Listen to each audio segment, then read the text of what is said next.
Le Sankuru, une jeune province riche en ressources naturelles, issue du démembrement du Grand Kasaï en 2015. Vaste de par sa superficie de 104 331 km², la province du Sankuru regorge de nombreuses potentialités agricoles, l'agriculture étant le pilier central de son économie. Situé au centre de la République démocratique du Congo, il est limité au nord par la province de la Chouapa, au sud par la Lomami et le Kasaï oriental, la Chopo et le Maniema à l'est, le Kasaï et le Kasaï central à l'ouest. Le Sankuru est constitué de 6 territoires: Lodja, Lubefu, Katagokombe, Kole, Lomela et Lusambo. Ces 2 villes sont Lumumba-ville et Lusamboville, chef-lieu de la province. Sa position à cheval sur l'équateur lui offre la possibilité d'être détenteur de 2 climats. Équatorial au nord, tropical humide au centre et au sud, avec 2 saisons, la saison sèche et la saison pluvieuse. Cette position géographique, couplée à ses millions d'hectares de terres arables, joue un rôle essentiel en sa faveur. Ici, d'énormes possibilités de culture s'offrent au Sankuru. On y cultive le maïs, le riz, l'arachide, le manioc, le cacao et plusieurs autres céréales et boutures poussent au Sankuru, sans difficulté aucune. Mais si ce gagnant agricole continue de souffrir de développement, c'est parce que le secteur de l'agriculture est encore artisanal. Ces millions d'hectares de terres arables sont jusqu'alors exploités par des artisanaux, souvent à des fins de subsistance alimentaire. Le Sankuru n'est pas seulement riche en potentiel agricole, il l'est aussi en ressources humaines. Plus de 4 millions d'habitants, soit une densité de 15 habitants par km², vivent dans cette région de la RDC. Une main-d'œuvre considérable, capable de développer cette province chère à Patrice Emery Lumumba, père de l'indépendance de la nation. Mais ces ressources humaines sont encore inexploitées, le Sankuru n'étant toujours pas industrialisé. La population quasiment au chômage est constituée de plusieurs tribus et ethnies. Les Tétela majoritaires sont mixés aux Bambolé, Balanga, les Akutu, les Djonga, les Bachos, les Bachwa pygmées et plusieurs autres tribus minoritaires. Vu ses cours d'eau parsemés sur son étendue, le Sankuru présente ainsi un atout halieutique exceptionnel qui demeure ensommeillé. L'exemple de la rivière Sankuru, la Lomami, la Lubefu, le Kenyé et d'autres encore, où peut se pratiquer la pêche, développer l'économie locale et nourrir des populations des mœurs vierges.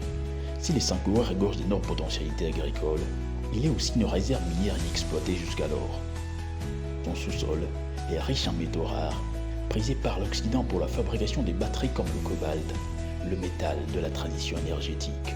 Les artisanaux exploitent de l'or, d'autres le diamant, d'autres encore le mercure, le cuivre, le quartz, le coltan et plein d'autres minéraux.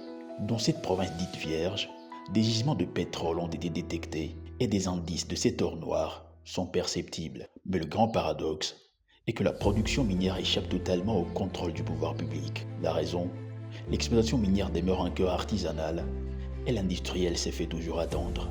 Depuis l'avènement de Victor Kitenge Kanyama au poste de gouverneur de province, c'est une lueur d'espoir qui pointe à l'horizon. Ce juriste de formation ne tergiverse pas.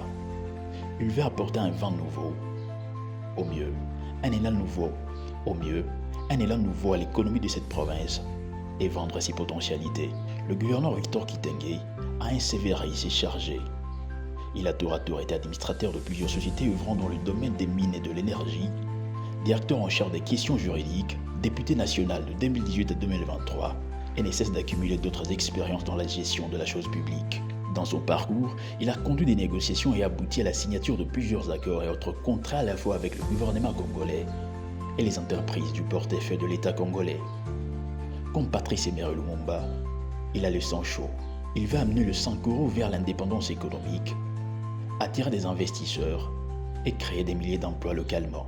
Sa vision pour le Sankuru est essentiellement focalisée sur le secteur de l'agropastoral, des infrastructures de base, des mines, de l'énergie, de l'environnement et de la bonne gouvernance. Dans l'histoire politique de la RDC, La province du Sankuru est une aubaine qui a marqué les époques. Depuis l'indépendance avec la figure emblématique de la politique au pays, Patrice Emery Lumumba, père de l'indépendance, le Sankoro est porteur de Lambert Mende, plusieurs fois ministre national, Léonard Séoki Tundu, un diplomate hors pair, Christophe Lutundula et plusieurs autres politiques qui font la fierté de toute la nation congolaise, particulièrement du Sankoro.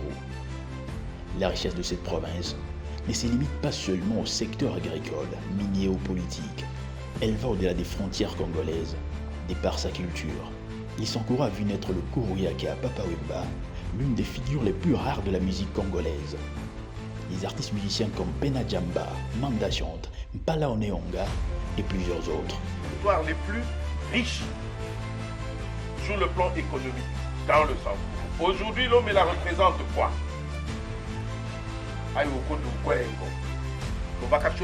Vérité en face.